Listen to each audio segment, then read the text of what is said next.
is Clifford Stone. I retired as a Sergeant First Class from the U.S. Army. I was born in Portsmouth, Ohio.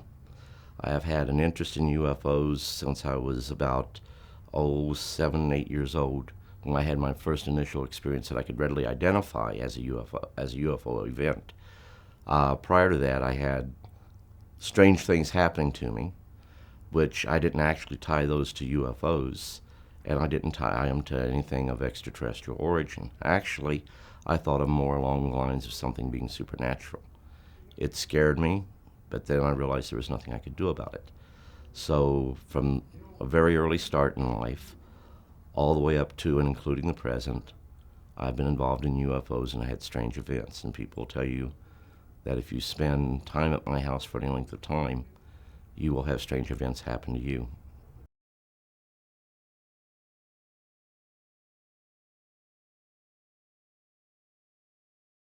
We have attempted to shoot down UFOs in the past, uh, with little effect. We actually shot pieces off, but during that time there were mechanical problems with them. The reason that you cannot go ahead and shoot a UFO down, the reason you don't have no sonic boom, you have a quarter of an inch of a perfect vacuum all the way around the airframe.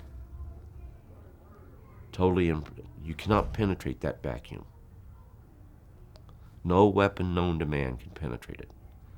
Now, do they have countermeasures where if they were up against a alien craft that was a threat to them that had the same technology, do they have measures where they could go ahead and neutralize it on the enemy spacecraft? I don't know. But I do know that that right there is the one thing that protects them, and also provides for them to travel through our atmosphere at a speed far greater than the speed of sound without breaking the sound barrier.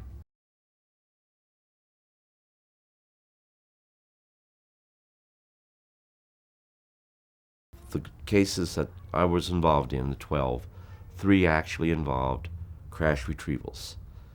The 3 crash retrievals had bodies with them, and some of the entities were still alive, which was necessary to treat them, which is why there's the catalog that deals with the various species. The catalog exists because rendering first aid to our visitors is quite unique and different from what we would consider first aid. You had medics there who would go ahead and take care of those people, but they needed that section that dealt with the cataloging and what types of food that they could be fed. Actually, we use I'm going to say the word wrong, but we use synthesized food. We did not give them the food that we normally eat and take for granted every day. It could actually be poisonous to them. First aid, the way we give first aid, could actually cause their death. So we had to know how to administer specifically the things that was needed to preserve their life, if at all possible.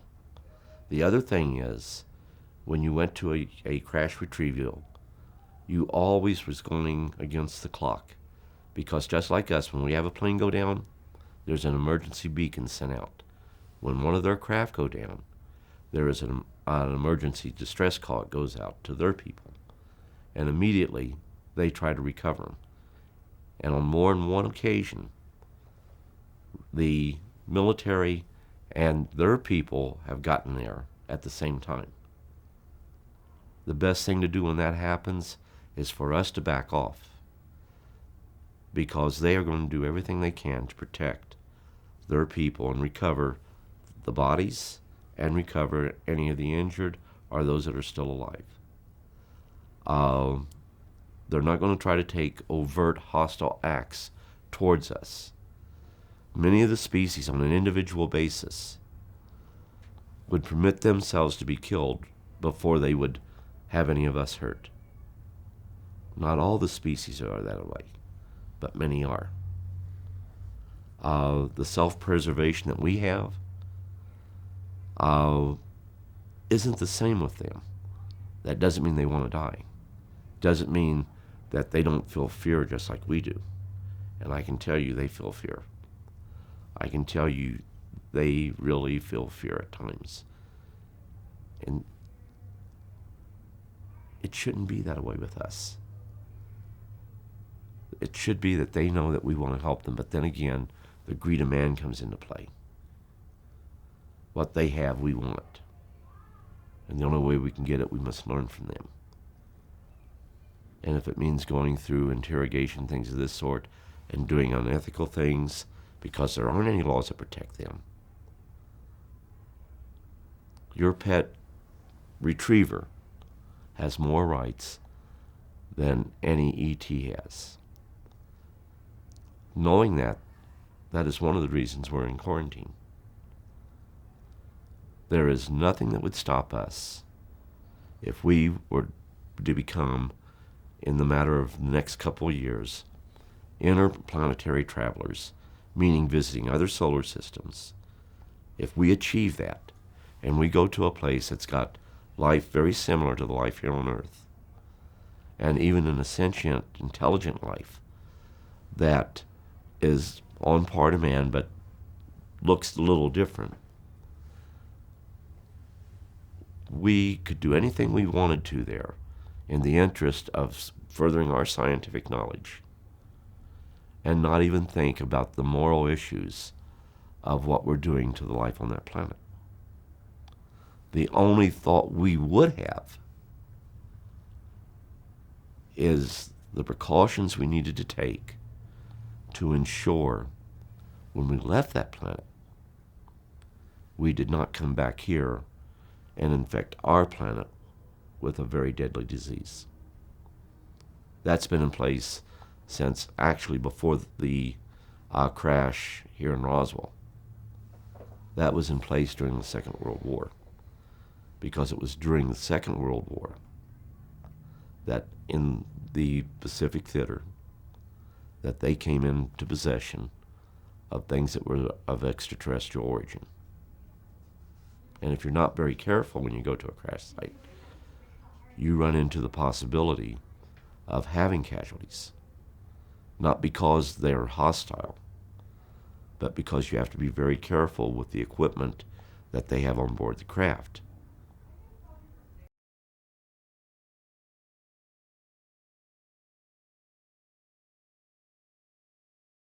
The great art of reading, it's dead. People want to be told this is the truth. The one message that I cry out all the time, let nobody live in your mind rent-free. Make sure of these things. Read. In my case, I always allude to the documentation. And I'm always being told people don't want to read the documentation. What do the people want then? Do they want to go ahead and hide their head in the sand like an ostrich? Or do they want to be enlightened by the sun that is shining bright in day? One, you can have somebody tell you these are the facts. That doesn't make it so. You can get the documents that have the pedigree, that paint a story, that show that something is going on. Then how that interrelates with your life, to what degree of experiences have you had, then you put those together. But first you search out the truth.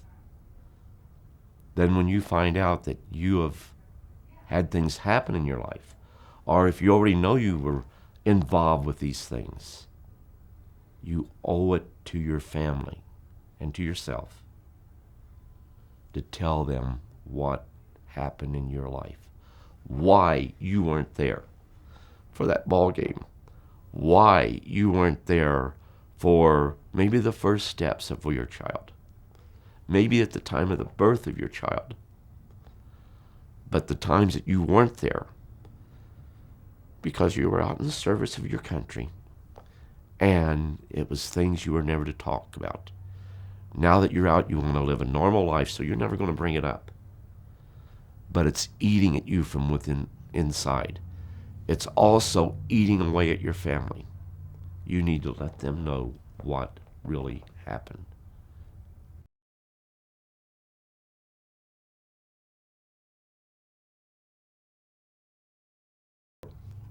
The initial situation was at Indiantown Gap, Pennsylvania.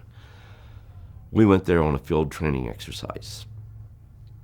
Uh, Being a civil affairs unit, they had certain scenarios they had to play out. Well, while we were there at that particular location, we were notified that there was an NBC incident that occurred and that a plane went down and it had radiological equipment on it, or radiological weapons. So we had to move out. There was already a team there when we got there, and they had everything set up. But once we got there and upon our arrival, as we got closer and closer to the mound of Earth, we could see that there was an aircraft there. But none of us could identify what the craft was. I drove a Deuce and a Half because the Deuce and a Half had all my field equipment, the radios, the switchboard, the NBC equipment. Upon getting there, they went ahead and told me that, they wanted me to go towards the object itself and take radiological readings. I went towards it, and as I got closer and closer, the readings would go up, but then they'd go down, up, down. I now know why that happened. It's the propulsion system. The propulsion system they use will initially give off a lot of background radiation, but it dissipates in a matter of minutes. But they want me to go ahead and get as close to the object as I could. So I kept going, and I got up to where I could look down into the mound where it was at. The craft was like a hill shape, and they had a canopy, but on each side of the canopy, and the only way I can describe it is like a kidney-shaped hatch that was open, and there was a body lying out there, and you could immediately tell it wasn't human. I started to call for an officer because I needed an officer to come there to see what I was seeing. This wasn't real. This wasn't something that was supposed to be happening. And they told me, no, just describe what you're seeing. And I said, no, I really need an officer up here. I said, you don't understand. I really need an officer up here. No one came. Eventually, they said, that's fine, son, come on back down. Then they told me to go back into the Deuce and a Half. That some field phones had already been set up from there. I would operate the switchboard at SP-22. And I was to stay there until I was later notified to come out. That all rations of the day would be C rations, and there were C rations in the truck. I wasn't to look out of the truck or nothing else from that point on. So that was the initial start. And from there on, there were other events that occurred. A lot of people think that you're in a unit just waiting for the next UFO event. That's not it. You actually had a real job you did in the military, but you had a double life. And on more than one occasion, we had situations where we were called out. There in the United States, I had several. In Germany, I had several, which covered all of Europe. In Vietnam, we had several incidences. But I think the biggest thing about going on these events was you couldn't talk to nobody. You had to keep it bottled up. You couldn't tell your family what you were doing. Being a clerk, I shouldn't go all that TDY. I shouldn't be gone for weeks, months at a time. My kids, they didn't understand that. And just this last month, I went on vacation, and my two sons were throwing it up to me about, Dad, you missed out on a lot of vacations with us. And I tried to explain to them it wasn't because I didn't want to be there. But I've already told them events that happened. And my oldest son started to recall what I had said prior with the death of my son in '95, because then I started to tell them. My granddaughter, I think I've told the most to because she asked. And she really took an interest in what I was saying about what happened. But I think people that were involved in this, the people who went out there and did the recoveries, who've seen the things that they have to live with day to day, they really need to tell their families. I got disillusioned with it when I found out the things we were doing to people. I got disillusioned with it when I found out, knowing the truth, we would cause people to lose their families, lose their jobs, and at times they would even take their lives. And to me, there was nothing right about this. What purpose can it serve by telling these people who've had these events, who actually were the response people who went to these locations where these events took place, to try to tell them that there's a prosaic explanation when they knew better? But the end result, they're traumatized and there isn't no help out there. If you go and tell somebody about a UFO event or experience you had, immediately your sanity comes into question. Immediately, people question your integrity. And that's what these people have to deal with. So what do? You bottle it up and you say nothing. That's the safe thing. But it really isn't safe because it comes back to haunt you. So right now what I would like is for people who have been out there, who have been involved in this, to tell their families what they were involved with. I had an officer, and a lot of you people in the field know him. When I talked in Washington, D.C., he was involved in an incident. He came up and he asked me, how did they talk? I said, you heard them in your head. I said, it was just like you and I talking right now. And you thought you were hearing voices, but you heard them in your head. And I told him that during the event that you went through, you probably heard them say something like, do not be afraid, we are not going to harm you. Nothing bad is going to happen. But it is necessary we show what we could do if we were really here with hostile intent. He acknowledged that. He never told anybody, no one, about that, not even his family. And he acknowledged, yes, that's exactly what happened, and I've never told no one. And I said, what are you going to do about it? And he said, I'm going to go home, hug my wife, tell her I love her, and tell her what happened. And to the best of my knowledge, there's a couple of people who in the field that know about that, but they've never reached the name of that person. And that's the way it needs to be. It's up to that individual to come forth and tell what really happened, the rest of the story. I tell you I've seen a UFO. I tell you that we made a report about it, that certain things happened. I can be comfortable with that. And you can accept that, whether you believe in extraterrestrials or not. But when I tell you the rest of the story, then it becomes very difficult for the person to really comprehend what a person went through.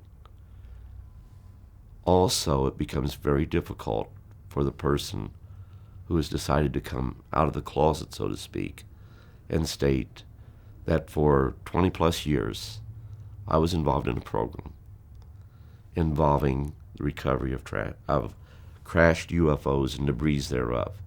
Crashes are very rare, very rare.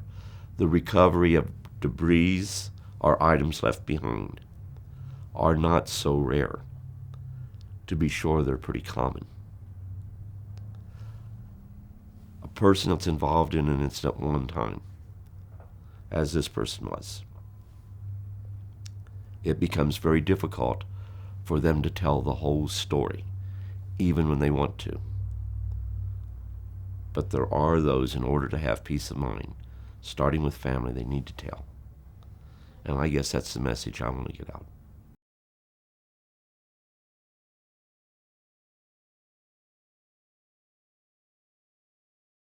I have been face to face with visitors from other planets other than here. I had one that's very, very close. Like I say, it stays with me. That individual is called Corona, and it was made clear, always spell it with a K. I don't know what difference it makes, but I was told my name is Corona with a K. So that little entity, it's about 4.5, 5 foot tall. A lot of people tell me, well, can't you make him gray? No, I can't. He has a greenish tint to him. He has a very unique feature of his face where the skull is larger out here, then it comes into a smaller cheek. The eyes are like teardrop, but with the top of the teardrop toward the inside slanted a little like this. 2 small slits for a nose and a slit for a mouth. Lips are not dominant or anything like that on this particular entity.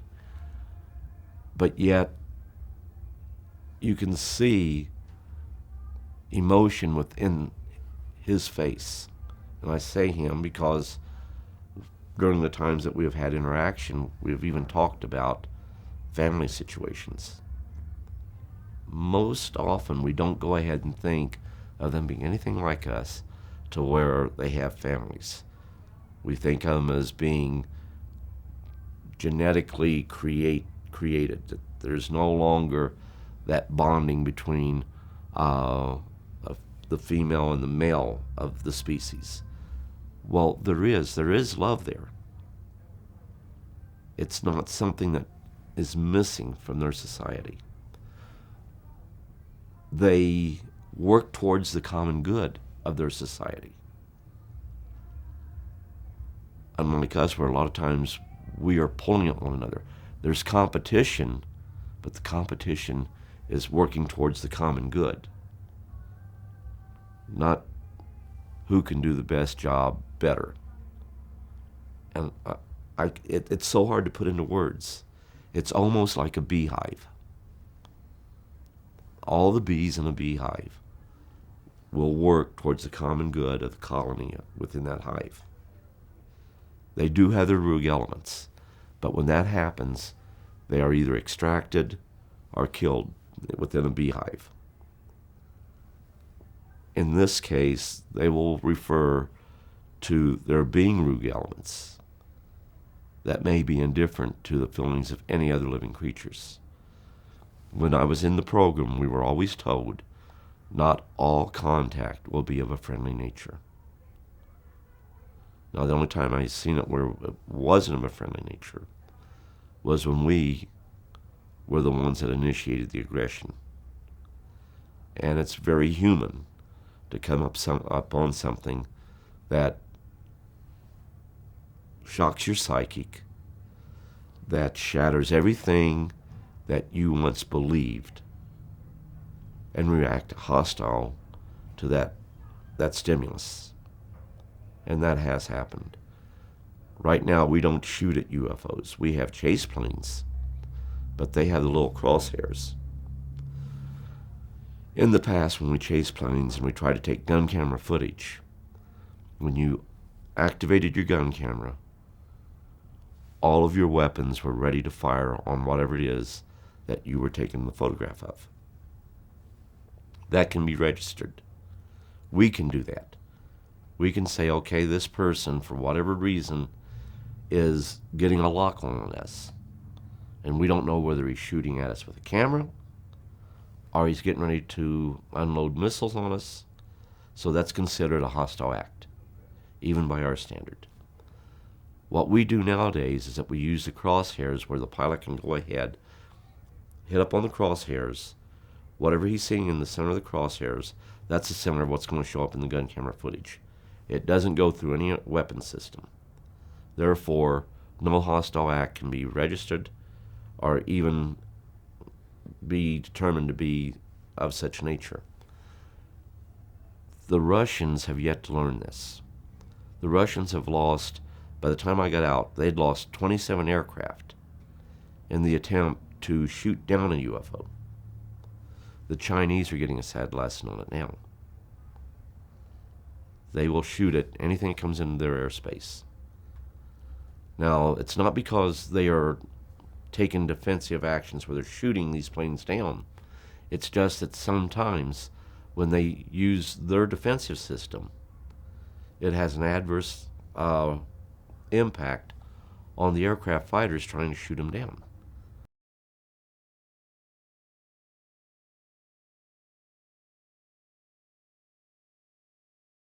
But what happens is they bring these people into the programs, and then they find a whole new world opening up to them. And it's a very scary world, a very lonely world. It's a world you can't share with nobody.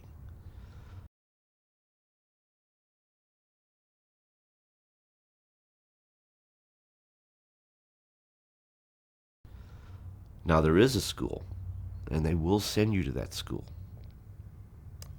I always fought not to go to that school, because when I met the people who came back from that school, they were different.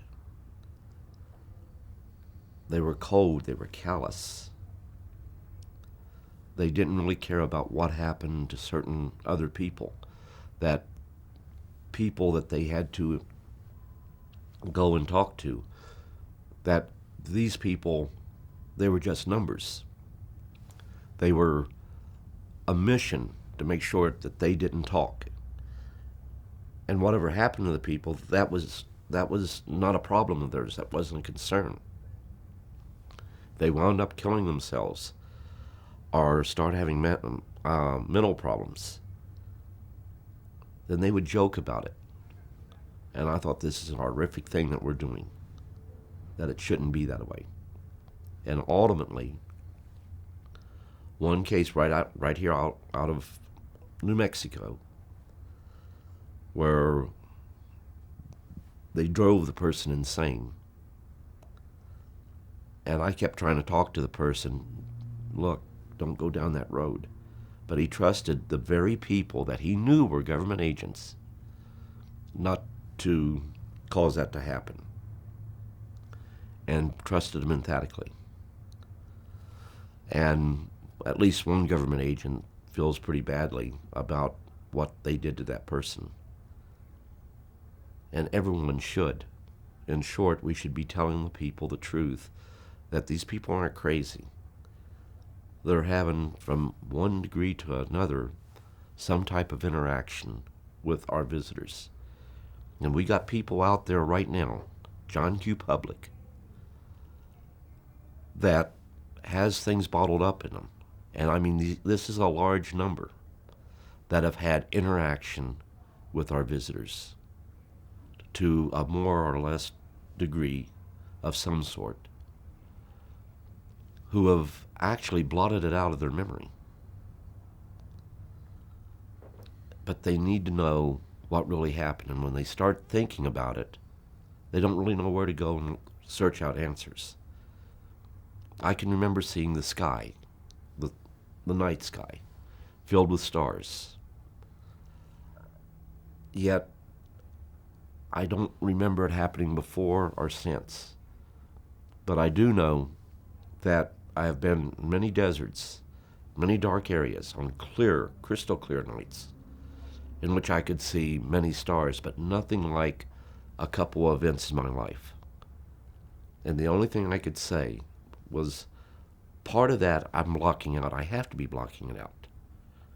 Because the only way you could have seen all those stars is from a vantage point where you were not on this planet.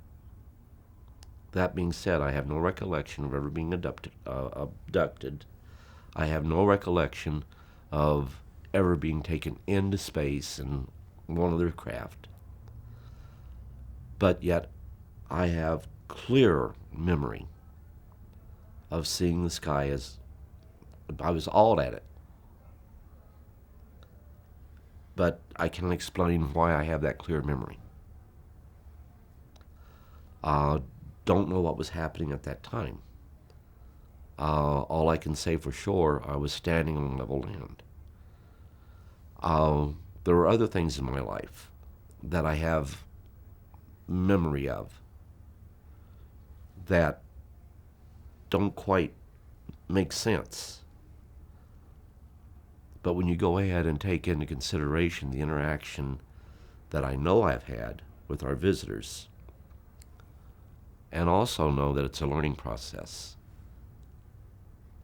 then we need to understand a little bit more about the relationship with our visitors and ourselves. Because through me, I don't have to be a genius, but everything I know, they know. Everything I see, they see. If you were over to my house, you would see thousands of CDs. The CDs have documents on them. A lot of subjects. Military subjects, space subjects, SDI, UFOs, but UFOs is just part of it. When I go ahead and download those, I'll scan them. I'm not even necessarily reading them. But I know as I scan those, they are picking up on what's there. So whether I have memory of everything that I've seen in the documents, they have memory of everything. And somehow, some way, using me, they can record that information and save it for prosperity. They also learn from that information, but they learn from us throughout life.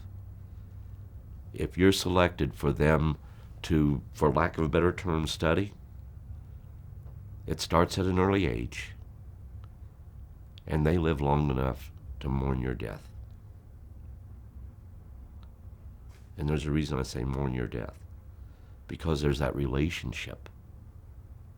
It's hard to explain.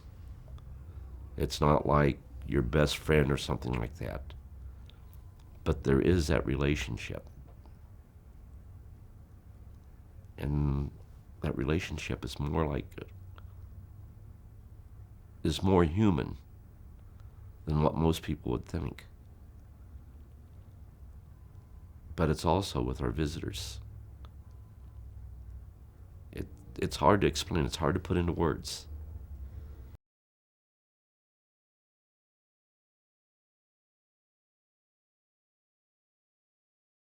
You're okay if you don't dredge it back up. But I have friends that are telling me I need to dredge it back up one time. But I feel so silly because you can't hold the emotion back. And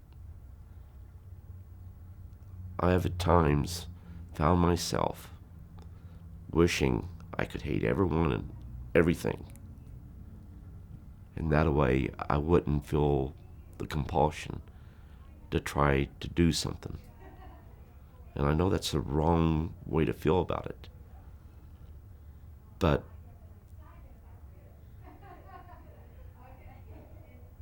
I can't hate.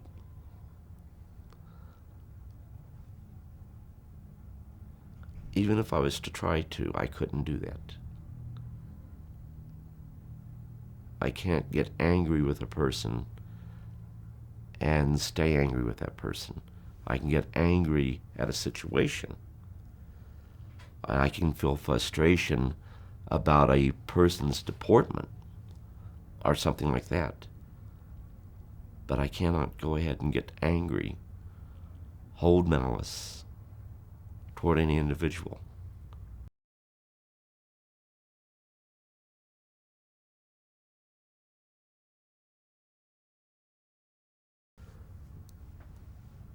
I guess it's just a situation where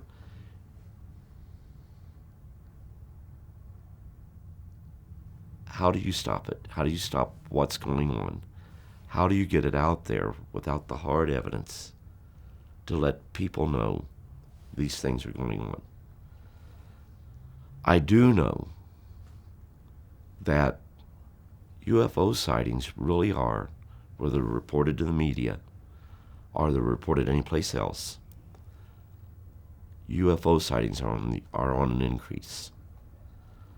Now, in the 50s and 60s, people would report lights in the night sky. Unless there is an event of real high strangeness, people don't report these incidences anymore. Once again, even in today's world, if you have an incident of high strangeness, you have the tendency not to report it. But I would suggest there's more going on than person just being within 500 foot of a circular craft or an unusual craft. There's more going on than that person just seeing that craft and a strange-looking being next to it, or looking up and seeing a craft and see a strange-looking being looking out, for lack of a better term, what they call a window. There's some segment there that's missing that they don't have full understanding of. But it will visit them at nights because they will have nightmares about it. And they won't understand the nightmares. They will be trying to find answers to certain questions that have come up to them, not understanding the connection to the sighting. So there's more interaction going on than what people really know. And it's going on with a large number of people. And I guess what I'm saying is we really need to get those people to start talking. And it's not just generic to the military, and the military doesn't have a handle on that. And it's not just generic to the U.S. It's worldwide. The government's covering up the knowledge that they have that some UFOs are, in fact, interplanetary spacecraft, are interdimensional, multidimensional craft. Both can be one and the same. But we have a sentient life, much more evolved, much more intelligent than we are, that are visiting our planet. And we're keeping this information from the public.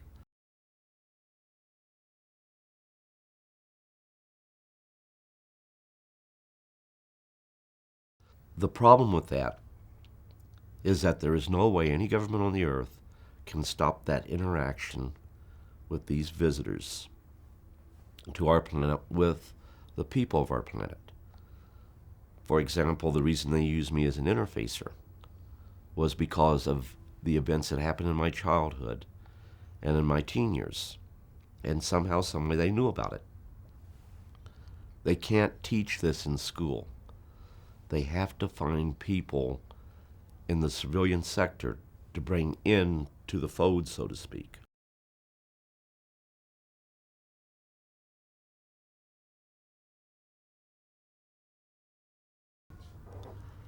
I know for a fact that our government, along with other governments, have some type of social intercourse with our visitors. But at the same time, I know that our visitors are partially responsible for why full disclosure has not taken place yet. And that's easily proven. Given that they are here, what power on earth could stop them from making themselves known if they wanted to? That being said, I feel that governments need to find a responsible way to start getting the information out that we are not alone in the universe, that there is other life out there, and that life is coming here visiting our planet. And it's for pure scientific purposes, to try to gain a better understanding of us, and hopefully enlighten us to the point where at sometime in the future, we don't wind up destroying ourselves.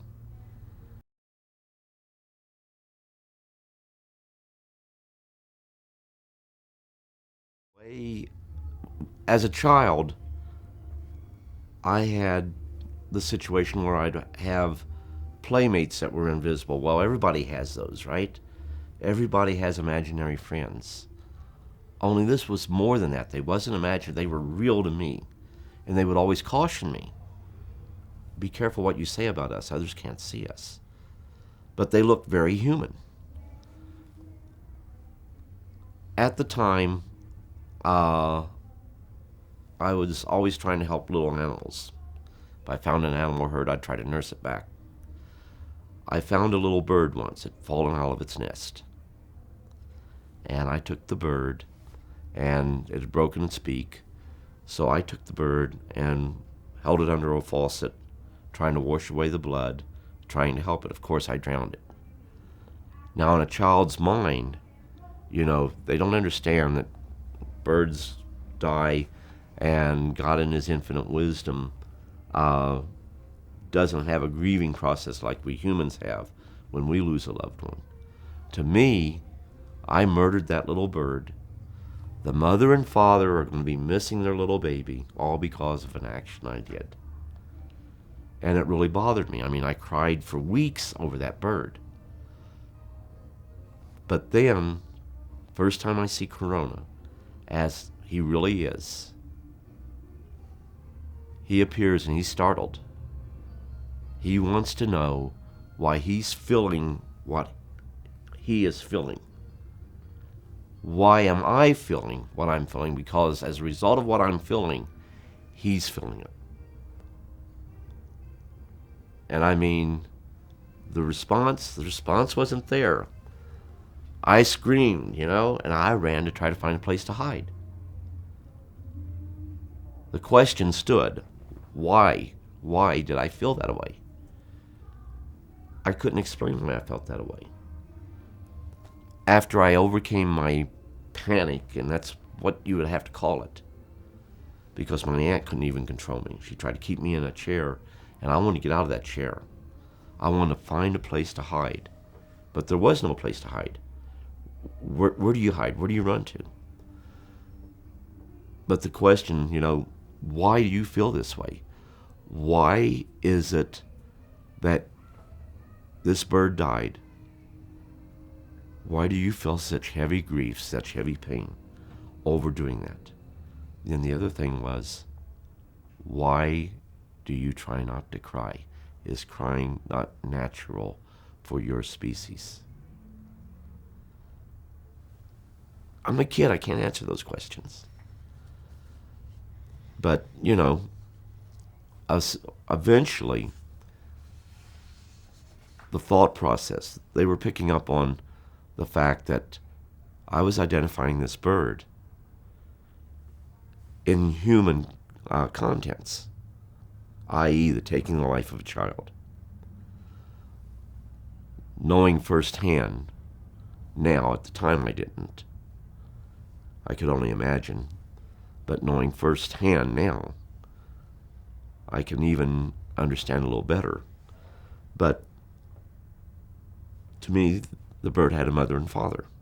The mother and father's going to miss that bird, their baby. And these were the emotions that was inside of me. When my son passed away,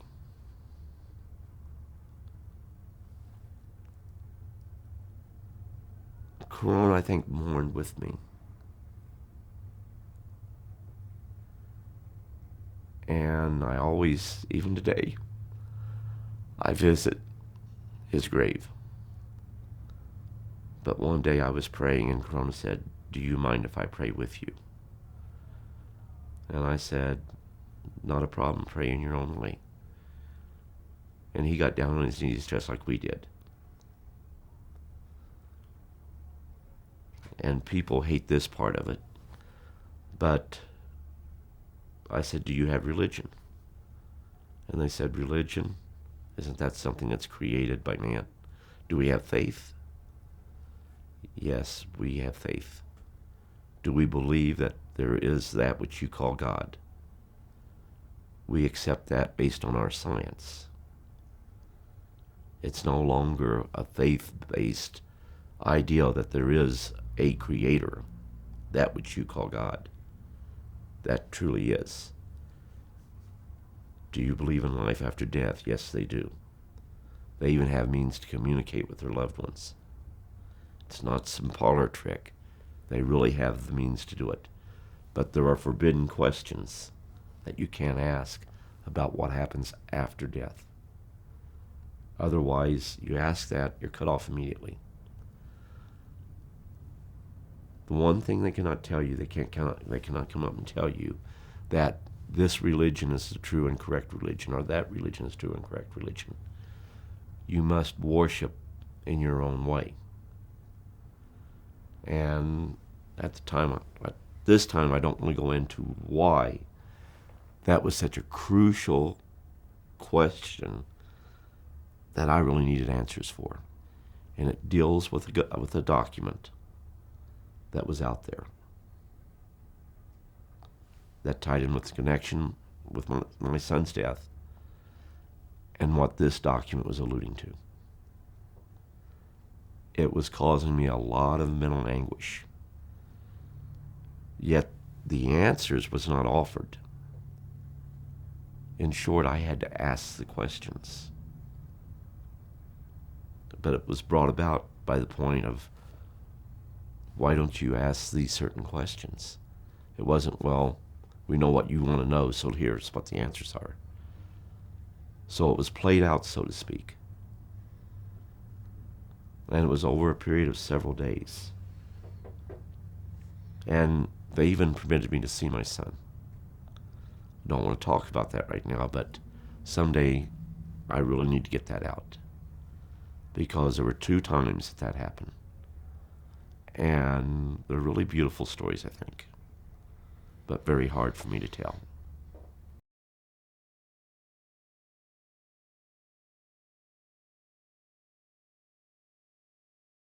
Well, initially when I tried to enlist in the military, I was found 4F.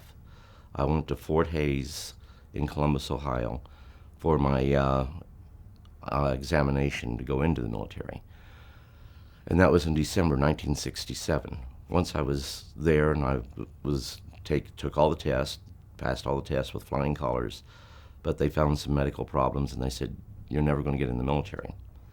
At that time, they had the draft going on. I left Asheville, Ohio, and moved back down to Portsmouth, Ohio. And once I got back down to Portsmouth, Ohio, in late June, I received a letter directing me to report to Ashland, Kentucky for reevaluation. And of course, I knew it made no difference. I wasn't going to get in. But when I got there, didn't lie on the form or nothing. But there was an officer there, a medical officer, who said, do you really want to in? Of course I did. At that time, I was very patriotic. It was God, country, mom's apple pie. If my country was doing something, it was okayed by God. That's the way I felt about it. But I managed to get in. The officer told me, he says, well, anytime you want out, all you have to do is tell him about your medical problems. And I said, you get me in, I'm not getting out. So once I got in, I went through basic, I went through AIT, got my first duty assignment. But initially going through basic, nothing really happened other than just basic training. When I went to AIT, I went to Fort Jackson, South Carolina. Their intelligence office there, they would send students that was taking schools there, they'd send them over to different places for work detail. On the 4th day of being there, I was sent to the intelligence office to do cleanup in there, empty the trash cans, mop the floors, buff them out, wax them. There was one gentleman there that was there on a special assignment from Washington, and we started to talk. When we started to talk, he started to show me things. And some of the things he showed me was photographs, some documents, and I knew what top secret meant at the time. I also knew I shouldn't be seeing them because I didn't have a top secret clearance. There were words that was past the top secret, and I didn't understand what those words were at the time. I didn't understand in parentheses at the beginning of every paragraph what that was all about. But I did know top secret. I did know I wasn't supposed to be seeing these. And initially he asked me, how do you feel about UFOs? Well, my mom didn't raise any fools, so I knew that military and UFOs didn't mix. So I said, I don't give it much thought. And he laughed and says, come on, I don't really believe that. Everybody thinks about them. And I said, no, sir. I said, I don't even think we should be carrying on this conversation. He says, well, let me show you some stuff. Then he showed me, and I said, sir, are you sure you should be showing me this? And he says, nope. I said, yes, I know I shouldn't be showing it to you, but you need to see it. I said, well, we could get in trouble, and I don't think I should look at it. And he said, okay, back up, regroup. I'm not showing you anything I'm not supposed to. You will understand later on. But I started to spend a lot of time doing this stuff, but I never went to class. I never typed on a typewriter while I was there at Fort Jackson, South Carolina. Yet when I got out, they said I could type 73 words a minute.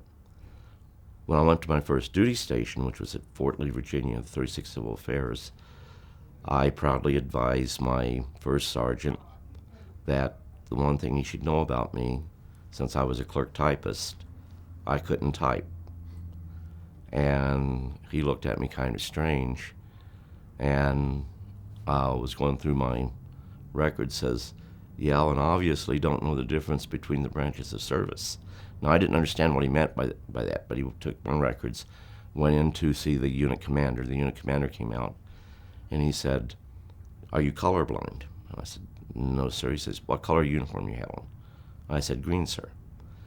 He said, "Okay." And that's all that was ever said. And the first sergeant says, "Well, we have to put you someplace." He says, "We need a unit NBC NCO. How would you like to be the unit NBC NCO?" And that stands for Nuclear, Biological, Chemical Warfare. So I said, "Sure, I wouldn't mind doing that." He said, "It requires no typing," which wasn't actually true. It did. So what little typing it was required, I could hunt and peck on the typewriter. And I had an old Remington typewriter. They didn't have the electric typewriters at that time. So I went ahead, got that position, but in order to be in that position, you had to go to school. And the school lasted 3 weeks. So I was sent TDY to Fort McCollum, Alabama. Once I got to Fort McCollum, Alabama, I went, completed my school, and then came back to my unit.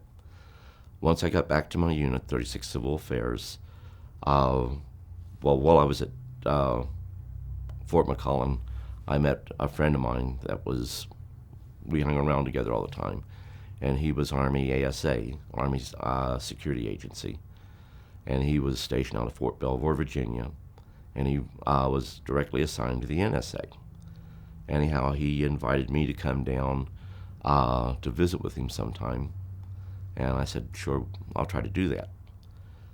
Anyhow, getting back to where I go back to my unit, I went to my unit, started to set up my office inside the NBC room. I also had the requirement of taking care of our communications equipment, like the switchboard, the field phones, the Prick 25s, which were field radios, the Prick 46s, which were vehicle-mounted radios. And in the process of doing that, I was assigned to what was called an NBC Quick Reaction Team. Now, these were all over the United States. Nothing mystique about them, other than what their assignment is. Should there be an NBC incident or event, then you would go ahead and have one of these teams move out. And they had to move out in such a way that they had two different teams. Even today, it's the same way. They had A team and B team. A team would move out and had to be on location within 2 hours. B team, which was a backup team, had to be there within 4. So I'd be put on alert status when we would be called up to do it, and each unit would provide for that. One day, there was a requirement that the NBC officers go to Fort Belvoir, Virginia, to go ahead and get some additional training. So I drove our OIC, which is officer in charge of our team, to Fort Belvoir, Virginia. Upon arriving at Fort Belvoir, Virginia, there was this old theater-like, and all the officers weren't there. We stayed on the outside, the drivers did. Long about chow time, the drivers decided they were going to go to the snack bar. I didn't have a whole lot of money at that time, because I sent most of my money back to my mother. But I made some sandwiches and stuff of this sort and took with me, so I'd have something to eat, and there was an airman there. And with both of us being there, we decided, well, let's go inside, see if we can find a place to eat. Both of us went inside. There were no heavily armed guards, which everyone says that seems strange, and I admit it seems strange. But we went in with no problem. We saw this stairway leading up to the balcony, so we thought we'd go on up there because the officers were still in the auditorium. So we thought we'd just go up there and sit and eat. So we went on upstairs. We looked out. When we looked out, they were showing movies. And the film they were showing showed a typical UFOs, a typical different types of aliens, both dead and alive. The movie was made up of both stills and film footage. And we first thought, well, they're watching science fiction trailers. And it was kind of like levity put into some serious subject, we thought. So while we watched what was going on, we tried to identify the movies, because both of us thought we had seen quite a few sci-fi movies, but we couldn't identify the movies from which the film clips were from. Then all of a sudden we realized we wasn't alone in the room. We went ahead, was escorted out, actually pushed most of the time down the stairs. And they kept telling us, do we have any understanding or idea what kind of trouble we were in? They had a panel van on the outside, meaning it had no windows or nothing. They put us inside of that, pushed us inside of that panel van. Did not have no lights on, it was total dark back there. Drove us to an undisclosed location. And I don't want to get into it at this time, but for 4 nights and 5 days with me, I was put through what they call intensified interrogation. The airman, he got out of it a little earlier. When I got back to my unit, we were both told never to say anything about what happened to anyone. When I got back to my unit, it was on a Friday night. The only thing I wanted to do was get some sleep. So I went to bed. Saturday morning, I was woke up by the CQ, charge of quarters, and he directed me to go down to the first sergeant's office, that I was needed there in the orderly room. So I went on to the orderly room, went to the first sergeant's office, and the first sergeant wasn't there. Then I was called in the unit commander's office. When I went back there, the 2 gentlemen that were doing the intensified interrogation, they were there. So they went ahead and asked me what happened for the week. And I said, what do you mean? Well, you were AWOL for a week. And I said, no, sir, I was not AWOL. What were you doing? I was following orders. And these were the same 2 people that put me through the interrogation. And they said, no, you were not here for the week. I said, I wasn't here, but I was following orders. And they said, okay, are you going to tell us where you were at or not? So I was wondering what was going on. So I uttered something to the effect that, you know what happened. You were there. Then one of them went really ballistic, for lack of a better term. And he went ahead and said, I told you we should have shot him. I told you we should have not let him just leave there. And he even pulled out a weapon and said, I say we just shoot him right now to ensure he keeps quiet. We'll call it a training accident. Well, what happened was the other guy said, calm down, go get us some sandwiches and coffee. So he went out ranting and raving as he went out. So finally he went ahead, the guy that stayed behind, and now I'd call it the good cop, bad cop routine. He went ahead and was talking to me and says, look, you know that UFOs are real. You have had experiences, and your country needs to utilize you in those experiences. We want to make you a part of a team which isn't put together. It's loosely knit. You do your job here, but in the event of a UFO event or incident within this location, you would be utilized. Now, if you're willing to do that, we'll go ahead and forget about the AWOL. If you're willing to do that, you will be made to understand certain things that we know.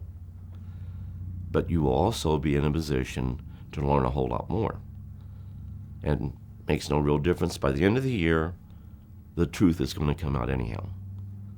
Well, they were talking about the Condon Committee report.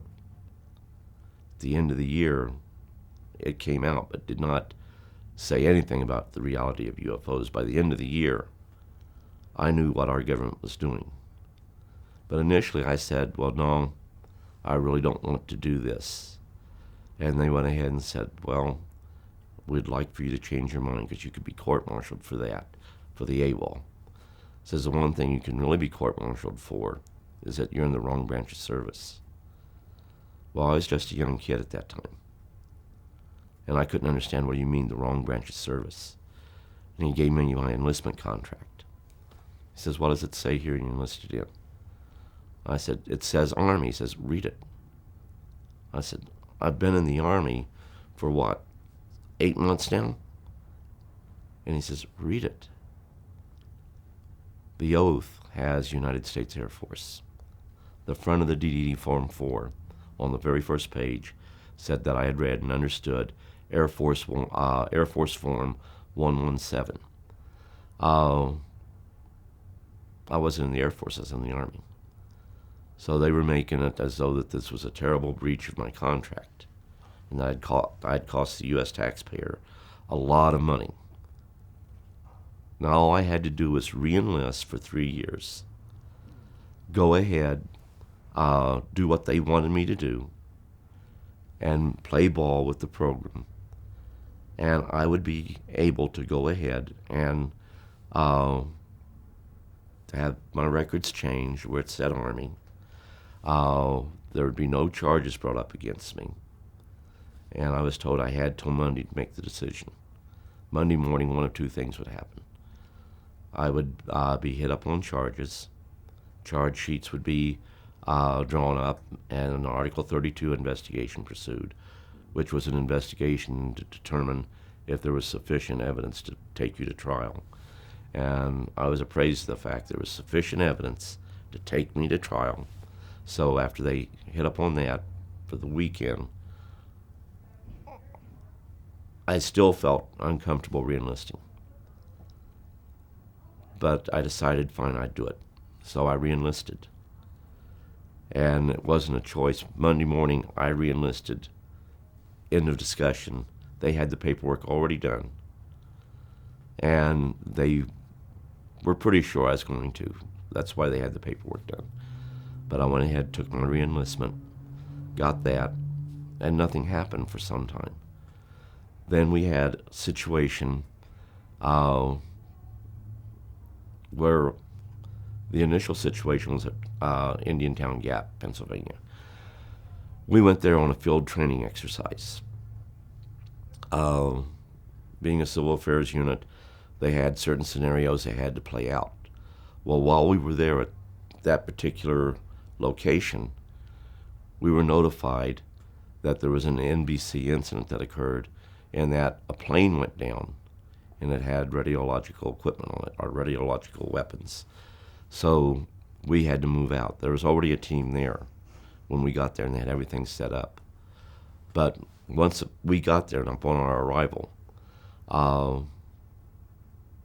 as we got closer and closer to the mound of Earth, we could see that there was an aircraft there. But none of us could identify what the craft was. I drove a Deuce and a Half because the Deuce and a Half had all my field equipment, the radios, the switchboard, the NBC equipment. Upon getting there, they went ahead and told me that, they wanted me to go towards the object itself and take radiological readings. I went towards it, and as I got closer and closer, the readings would go up, but then they'd go down, up, down. I now know why that happened. It's the propulsion system. The propulsion system they use will initially give off a lot of background radiation, but it dissipates in a matter of minutes. But they want me to go ahead and get as close to the object as I could. So I kept going, and I got up to where I could look down into the mound where it was at. The craft was like a hill shape, and they had a canopy, but on each side of the canopy. And the only way I can describe it is like a kidney-shaped hatch that was open, and there was a body lying out there, and you could immediately tell it wasn't human. I started to call for an officer because I needed an officer to come there to see what I was seeing. This wasn't real. This wasn't something that was supposed to be happening. And they told me, no, just describe what you're seeing. And I said, no, I really need an officer up here. I said, you don't understand. I really need an officer up here. No one came. Eventually, they said, that's fine, son, come on back down. Then they told me to go back into the deuce and a half. That some field phones had already been set up from there. I would operate the switchboard at SP-22. And I was to stay there until I was later notified to come out. That all rations of the day would be C rations, and there were C rations in the truck. I wasn't to look out of the truck or nothing else from that point on. So that was the initial start. And from there on, there were other events that occurred. A lot of people think that you're in a unit just waiting for the next UFO event. That's not it. You actually had a real job you did in the military, but you had a double life. And on more than one occasion,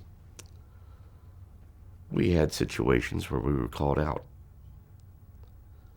There in the United States, I had several.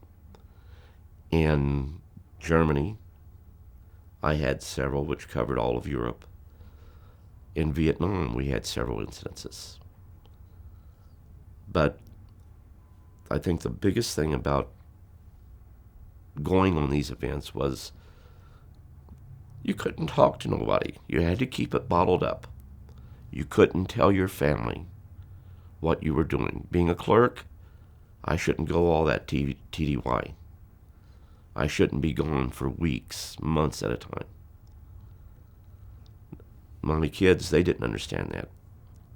And just this last month, I went on vacation, and my two sons were throwing it up to me about, Dad, you missed out on a lot of vacations with us. And I tried to explain to them it wasn't because I didn't want to be there. But I've already told them events that happened. And my oldest son started to recall what I had said prior with the death of my son in 95, because then I started to tell them. My granddaughter, I think I've told the most to because she asked. And she really took an interest in what I was saying about what happened. But I think people that were involved in this, the people who went out there and did the recoveries, who've seen the things that they have to live with day to day, they really need to tell their families. I got disillusioned with it when I found out the things we were doing to people. I got disillusioned with it when I found out, knowing the truth, we would cause people to lose their families, lose their jobs, and at times they would even take their lives. And to me, there was nothing right about this. What purpose can it serve by telling these people who've had these events, who actually were the response people who went to these locations where these events took place, to try to tell them that there's a prosaic explanation when they knew better? But the end result, they're traumatized and there isn't no help out there. If you go and tell somebody about a UFO event or experience you had, immediately your sanity comes into question. Immediately, people question your integrity. And that's what these people have to deal with. So what do? You bottle it up and you say nothing. That's the safe thing. But it really isn't safe because it comes back to haunt you. So right now what I would like is for people who have been out there, who have been involved in this, to tell their families what they were involved with. I had an officer, and a lot of you people in the field know him. When I talked in Washington, D.C., he was involved in an incident. He came up and he asked me, how did they talk? I said, you heard them in your head. I said, it was just like you and I talking right now. And you thought you were hearing voices, but you heard them in your head. And I told him that during the event that you went through, you probably heard them say something like, do not be afraid, we are not going to harm you. Nothing bad is going to happen. But it is necessary we show what we could do if we were really here with hostile intent. He acknowledged that. He never told anybody, no one, about that, not even his family. And he acknowledged, yes, that's exactly what happened. And I've never told no one. And I said, what are you going to do about it? And he said, I'm going to go home, hug my wife, tell her I love her, and tell her what happened. And to the best of my knowledge, there's a couple of people who in the field that know about that, but they've never breached the name of that person. And that's the way it needs to be. It's up to that individual to come forth and tell what really happened, the rest of the story. I tell you I've seen a UFO. I tell you that we made a report about it, that certain things happened. I can be comfortable with that. And you can accept that, whether you believe in extraterrestrials or not. But when I tell you the rest of the story, then it becomes very difficult for the person to really comprehend what a person went through. Also, it becomes very difficult for the person who has decided to come out of the closet, so to speak, and state that for 20 plus years I was involved in a program involving the recovery of crashed UFOs and debris thereof. Crashes are very rare, very rare. The recovery of debris or items left behind are not so rare. To be sure, they're pretty common.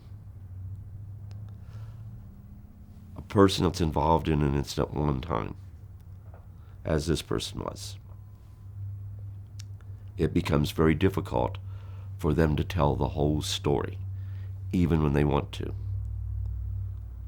But there are those, in order to have peace of mind, starting with family, they need to tell.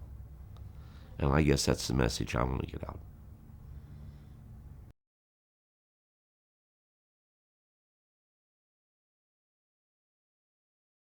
If we keep going in the direction we're going in, we ultimately are going to fall victim to our own technology and ultimately destroy ourselves. Either you go spiritually with your technology, or you fall victim to it. Here it is, we say the Cold War's over, the threat of nuclear exchange is behind us, but we've already fallen victim because terrorists are thinking about using dirty bombs. The greed of man provides the materials to do that. The desire to not have secrets, have it on the internet on how you can make a dirty bomb. So it's not the governments anymore that is in total charge of that awesome technology. They can't do as good at it as organized governments can in laboratories, making all the nice nuclear weapons and all the nice ballistic missiles as delivery systems. But they can make crude weapons. And I would remind everybody that a Stone Age spear can kill you just as easy as an AR-15 can today. So it doesn't have to be a highly sophisticated device, nuclear device, which would be a dirty bomb, but you would also have the aftermath of it going off. We really need to get to the point where we start to become more spiritual in our involvement with one another. We have to care what happens to one another. And I'm not talking religion here. I'm talking about what's in every person. There's that drive to really want to care what happens to other people. There is that adage, once we go ahead and get to that spiritual plateau where we can really apply it within our lives, that there but for the grace of God go I. And if we get to the point where we really want to go ahead and be concerned about the other person, this world's going to be a much, much better world to live in. Until that happens, we are a world in quarantine. We will be able to explore our own little solar system. We will be able to look beyond the envelope, but we won't be able to go out and explore the cosmos. We will fall victim to our technology long before that happens, unless we grow spiritually. If we grow spiritually, the day isn't too awful far off then that we will be going into the cosmos. We will be visiting other worlds.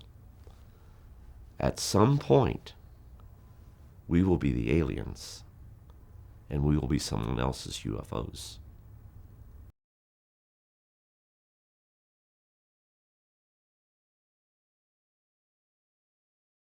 Well, upon my arrival in Roswell, New Mexico, I was assigned to the ROTC unit here at NEMI. Some of the people that was over me did not like the idea that I was involved in UFOs. So they gave me what they called a lawful order not to go ahead, filled FOIA acts for information, not to correspond with senators, not to go ahead and correspond with anybody in any type of government agency dealing with UFOs or requesting information on UFOs. I considered that an illegal order, so I continued to do it. The end result was they went ahead, they relieved me of my duty, they forced me to undergo a psychological evaluation, which, dare I say, I came through it with flying colors. The one nice thing about it was they said, guy's not crazy. If he's done something he should be court-martialed for, by all means court-martial him. They tried to go ahead and force me to retire. Then they wanted to go ahead and process a disciplinary discharge on me. I resisted all of that.